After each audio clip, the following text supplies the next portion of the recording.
그 어쩌다 시 두 번째 시간에는 장석주 시인의 시를 가지고 얘기를 한번 해보고자 합니다. 그 장석주 시인은 문학평론가로 데뷔를 하시고 또 시인으로도 데뷔를 하셨어요. 그 조선일보에 시가 조선일보를 통해서 등단을 하셨고 또 동아일보에는 문학평론을 통해서 등단을 하시고 물론 그 전부터 시를 아주 어려서부터 써오셨지만 지금은 뭐라고 그럴까요? 이분을 시인이나 문학평론가 이런 식으로 소개하는 것보다 문필가, 문장가 이렇게 소개하는 것이 더 어울릴 듯 싶습니다. 왜냐하면 이분이 그동안 그 시집도 물론 상제를 하셨지만 그 일반인들이 읽을 수 있는 여러 가지 문학 평론집이라든가 에세이라든가 아무튼 책을 굉장히 많이 펴내셨어요. 그 독서를 많이 하시고 또 자기 나름대로의 생각을 글로 풀어내는 작업을 굉장히 많이 하셨습니다. 오죽하면 본인 스스로를 소개를 할 때 문장 노동자 이렇게 표현을 하십니다. 그만큼 글 쓰시는 양이 많고 근데 또 그 글들이 전부 다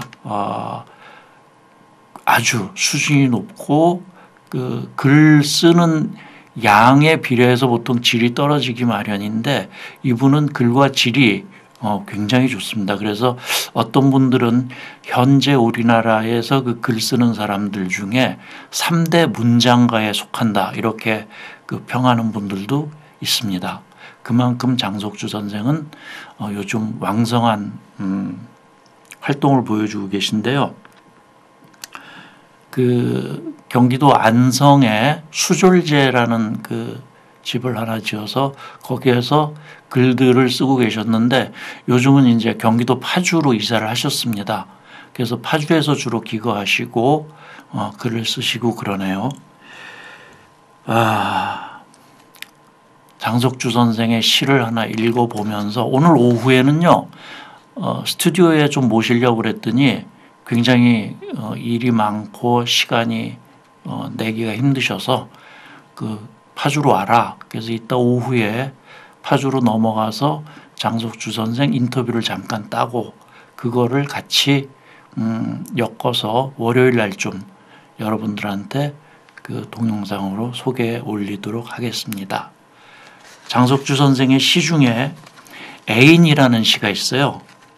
그렇게 길지 않은 시고 또 아주 그 일반인들이 읽어보고 가슴에 감흥이 많이 와닿는 그런 시라고 생각을 해서 제가 오늘 애인이라는 시를 하나 골랐습니다.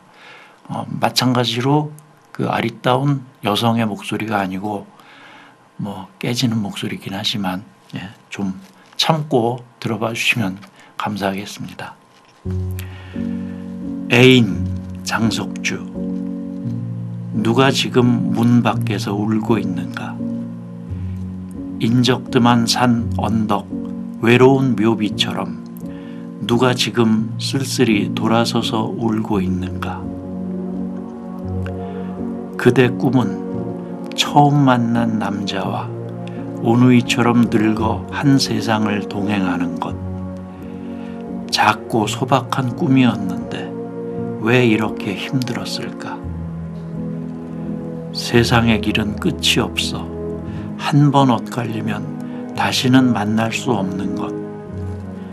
메마른 바위를 스쳐간 그대 고운 바람결. 그대 울며 어디로 가고 있는가? 내 빈 가슴에 한등 타오르는 추억만 걸어놓고 슬픈 날과 기쁜 때를 지나서 어느 먼 산 언덕 보랏빛 저녁 외롭고 황홀한 불빛으로 켜지는가. 그렇게 길지 않은 시지요. 그런데 글쎄요 정말 인적이 뜸한 산 언덕 외로운 묘비처럼 한 여인이 쓸쓸히 돌아서서 흐느끼고 있는 모습이 그려집니다. 뭐 여자분들이 그렇겠습니다. 처음에 어린 시절에는 정말 알콩달콩 좋은 남자 만나서 소박하게 살림을 꾸리는 것, 그런 꿈을 안고 다들 성장해 가는데 실제로 결혼할 나이가 되고 또 결혼을 하고 또는 결혼을 하지 않고 세상살이를 살다 보면 참 어려운 일들이 많지요. 특히 남자들보다 우리나라 같은 경우에 이제 남성 위주의 사회니까 여자분들은 살아가기가 더 어렵죠. 그래서 연애를 하다 보면 가끔 좋지 않은 남자를 만나기도 하고 또는 좋은 남자를 만난다 하더라도 인생이 그렇게 잘 풀리는 경우가 드뭅니다. 더군다나 금수저로 태어나지 않는다면 요즘 같은 세상에 참 남자들도 살아가기 힘든데 여자들은 더 그렇겠죠. 그래서 슬픈 날, 기쁜 날 다 지나면서 이제 나이가 점점 먹고 인생을 되돌아볼 만큼 나이가 먹고 보면 내 지나온 세월이 정말 험난했구나 이렇게 느끼면서 후회가 되고 또 지나온 삶에 대한 아쉬움이 가득하고 그런 사람, 그 남자의 입장에서 보면 내가 연애를 하고 오래전에 헤어졌던 어떤 여인을 바라보는 듯한 그런 심정일 수도 있겠습니다. 그 장석주 선생의 글이 굉장히 감각적이에요. 그렇죠? 이렇게 시를 읽다 보면 그 시에 등장하는 인물들의 어떤 내 자신을 이렇게 투영시키기도 하고 내 주변의 사람들이 꼭 그런 모습인 것 같기도 하고 사람 사는 모습이 아주 절제된 그런 모습으로 잘 드러나 있습니다. 그 다음에 또 하나 시를 갖고 온 게요. 제목이 크고 헐렁헐렁한 바지 이런 제목입니다. 시라는 것이 아주 고상하고 우아하고 그럴 필요는 없죠. 그리고 시의 대상이 되는 사물들이라는 게 우리 주위에 아주 가까이 있는 것. 예를 들면 뭐라 그럴까요? 담배 피는 사람들은 내 지금 앞에 놓여 있는 재떨이 그런 것도 훌륭히 시의 소재가 될 수 있겠죠. 또는 재떨이에 이렇게 비벼 끈 그런 담배꽁초라든가 또는 길거리 걸어가다가 발뿌리에 채이는 돌멩이 이런 것도 전부 다 시의 소재가 될 수 있습니다. 그 장석주 선생의 그 시 중에 우리가 일상적으로 입고 다니는 그 바지를 소재로 해서 쓴 시가 하나 있는데요. 요거는 앞에 제가 여러분들과 같이 읽어본 애인이라는 시보다는 조금 깁니다. 긴데 그래도 같이 한번 감상을 해주시고 우리 주변의 사물들에도 얼마나 많은 생각할 거리가 있고 아름다운 시의 소재로 탄생할 수 있을지 같이 한번 생각해 보시기 바랍니다. 시를 한번 같이 읽어볼게요. 크고 헐렁헐렁한 바지, 장석주 선생의 시고요. 어렸을 때 내 꿈은 단순했다. 다만 내 몸에 꼭 맞는 바지를 입고 싶었다. 이 꿈은 늘 배반당했다. 난 아버지가 입던 큰 바지를 줄여 입거나 모처럼 시장에서 새로 사온 바지를 입을 때조차 내 몸에 맞는 바지를 입을 수가 없었다. 한참 클 때는 몸집이 하루가 다르게 자라니 작은 옷은 곧 못 입게 되지 하며 어머니는 늘 크고 헐렁헐렁한 바지를 사오셨다. 크고 헐렁헐렁한 바지는 나를 짓누른다. 크고 헐렁헐렁한 바지를 입으면 바지가 내 몸을 입고 있다는 착각에 빠지곤 했다. 충분히 자라지 못한 빈약한 몸은 큰 바지를 헐거워했다. 크고 헐렁헐렁한 바지통 사이로 내 영혼과 인생은 빠져나가 버리고 난 염소처럼 어기적거렸다. 매음녀처럼 껌을 소리나게 씹는 크고 헐렁헐렁한 바지. 나는 바지에 조롱당하고 바지에 끌려다녔다. 이건 시대착오적이에요 라고 크고 헐렁헐렁한 바지를 향해 당당하게 항의하지 못했다. 크고 헐렁헐렁한 바지. 오, 모멸스러운 인생. 바지는 내 꿈을 부서뜨리고 악마처럼 웃는다. 바지는 인생을 이렇게 살아라 저렇게 살아라 라고 참견한다. 원치 않는 삶에 질질 끌려다니지 않으려면 진작 바지의 독재에 대항했어야 했다. 진작 그 바지를 찢거나 벗어버려야 했다. 아니면 진작 바지에 길들여져야 했다. 크고 헐렁헐렁한 바지. 오, 급진적인 바지. 내 몸과 맞지 않는 바지통 속에서 내 다리는 불안하게 흔들린다. 언제까지나 불사조처럼 군림하는 크고 헐렁헐렁한 바지는 검은 그림자를 늘어뜨리고 끝끝내 길들여지지 않는 내 인생을 송두리째 뒤흔든다. 예, 이상 장석주 선생님의 크고 헐렁헐렁한 바지라는 시를 한번 같이 감상해 봤습니다. 참 바지 하나도 사실 우리 어렸을 때 그랬죠. 다들 가난하게 살던 시절이니까 형들 바지를 물려 입거나 형들 옷을 물려 입거나 또 조금 더 자라서는 아버님이 입으시던 옷을 물려 입거나 그렇게들 살았죠. 요즘같이 요즘은 일회용 옷도 나온다고 그러더라고요. 그런 세상이 아니니까 그렇게 어렵게 살던 시절에 늘 내 몸에 맞는 바지를 입어보지 못하고 그나마 새 옷을 사오시더라도 어린 시절에는 왜 쑥쑥 자라잖아요. 그러니까 늘 그 큰 옷을 사와서 몸이 자란 후에도 좀 이렇게 입을 수 있게 그런 옷을 사다 주시는 부모님들 덕분에 내 몸에 맞는 그런 꼭 맞는 옷은 한 번도 입어보질 못한 것 같아요. 근데 이제 그런 기억을 장석주 선생님은 나이가 들어서 이렇게 시로 승화를 시켜냈습니다. 사실 내 몸보다 큰 옷을 입었을 때는 얼마나 불편합니까? 뭔가 걸리적거리는 것 같고. 근데 이제 그런 걸리적거림이 본인의 자유를 억압하는 일종의 족쇄처럼 느껴지기도 하고. 근데 그런 족쇄라는 것이 생각해 보면 그러니까 우리가 그동안 살아온 세월들이 있잖아요. 그 한국이라는 땅에서 지금 우리 세대가 몇십 년 전에 광수사태 이런 것도 겪었고 우리의 삶 자체를 억압하는 그런 사회상이 꼭 지금 생각해 보면 장석주 선생이 얘기하는 헐렁헐렁한 바지에 해당되지 않나. 조금 더 너희는 자유스럽다. 그러니까 자유스럽게 살아라. 자유롭게 살아라. 그런데 사실은 그게 헐렁한 바지였던 거죠. 그 속에서 뭔가 내 몸에 맞지 않는 듯 내가 자유를 느끼고 있는 것 같으면서도 억압된 듯한 심리적으로 위축되는 듯한 그런 느낌으로 세월을 살아왔어요. 바지 하나를 가지고도 그런 사회상을 이렇게 빗대어서 설명할 수 있는 그런 것이 시인의 능력이 아닌가 그렇게 생각이 됩니다. 지난번에 그 첫 번째 방송을 하고요. 저보고 왜 그렇게 웃지를 못하냐라고 얘기를 하는데 얼굴이 점점 굳어요. 나이를 들어갈수록. 그래서 좀 웃으면서 웃는 얼굴로 카메라를 바라봐야 되는데 잘 웃지를 못합니다.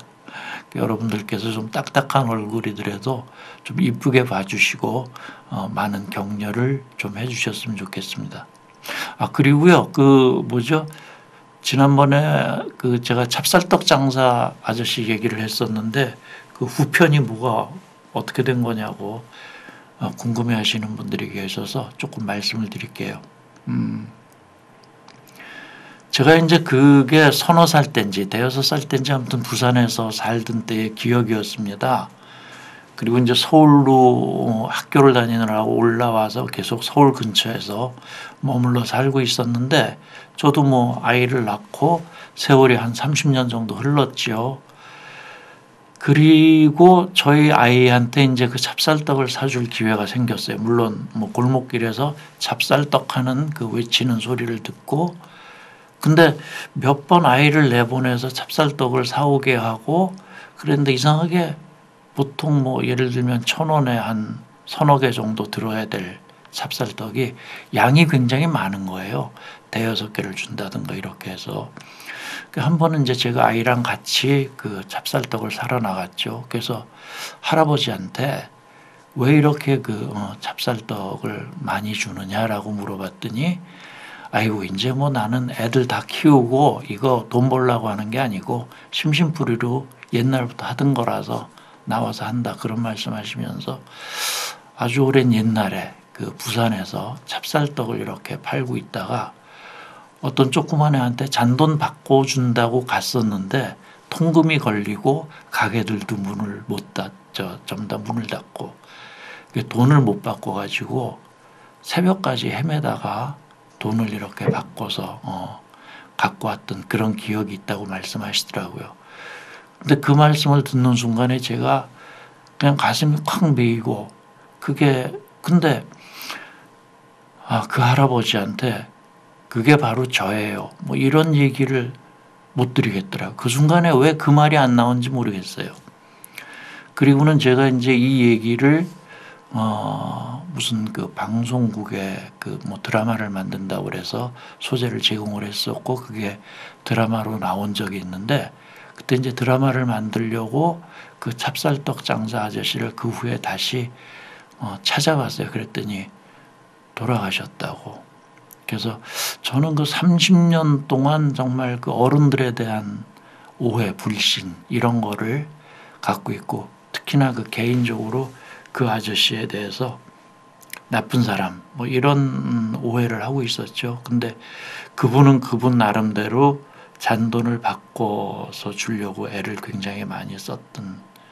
근데 이제 뭐 그 시간부터도 시간이 또 한 10여 년 흘러서 지금 조금 담담하게 이렇게 여러분들한테 말씀드릴 수 있습니다만, 이 경험을 다른 사람들한테 이렇게 얘기할 때마다 저도 별로 마음이 편치를 못합니다. 뭐 그런 일이 있었어요.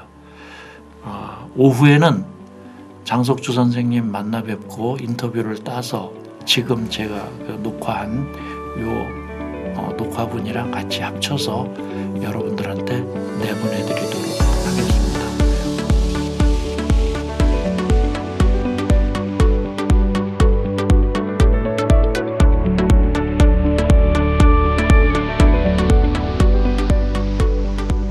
네, 그게 벌써 30년도 더 지난 시인데요. 그 시에 썼던 내용들은 거의 현실에 있었던 일들을 썼던 거예요.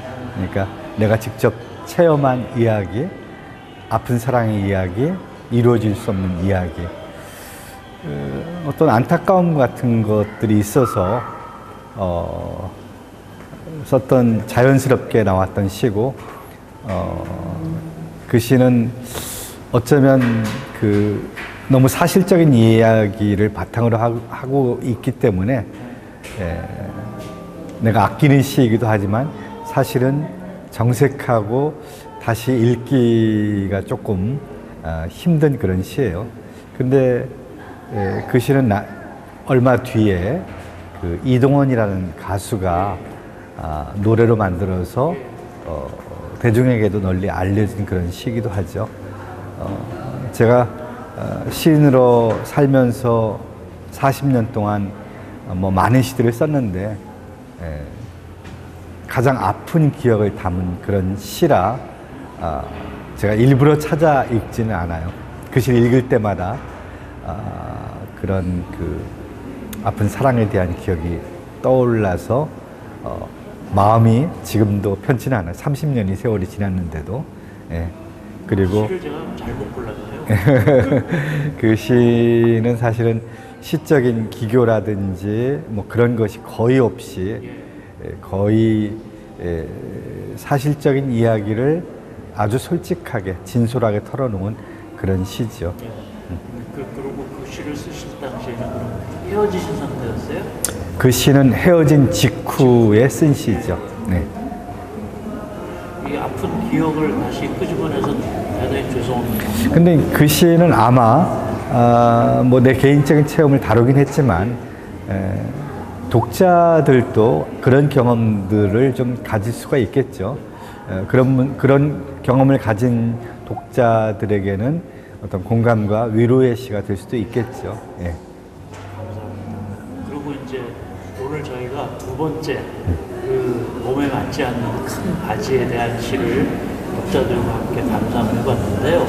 그 시에 대해서도 조금 그 설명을 좀 쉽게 이해할 수 있도록 설명을 좀 해주십시오.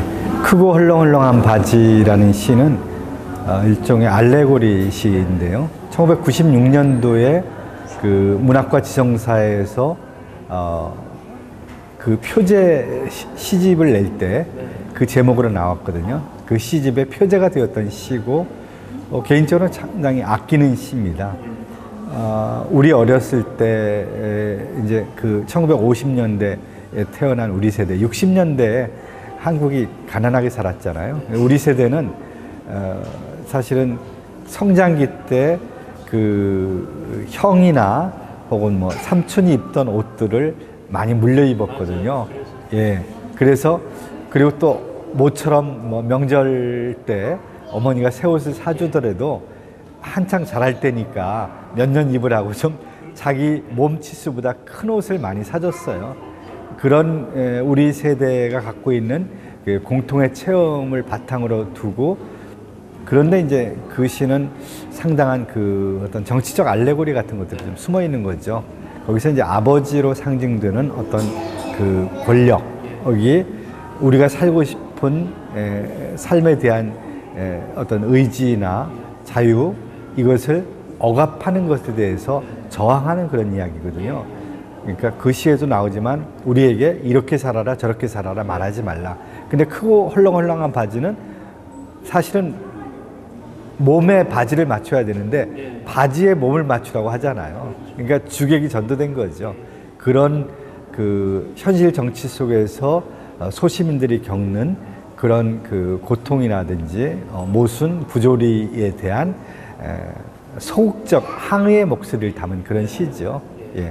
그래서 그런데 이제 우리가 어린 시절에 겪었던 그런 그 가난이나 그런 결핍 속에서 가졌던 그런 경험을 바탕으로 깔고 있기 때문에 알레고리시지만 누구나 좀 쉽게 공감할 수 있는 시가 아니었나 생각돼요. 이 시는 발표하신 다음에 혹시 뭐 요즘 말로 하는 블랙리스트에 올랐다든가 불이익을 당했다든가 그런 기억은 없으세요? 그런 기억은 없었고요.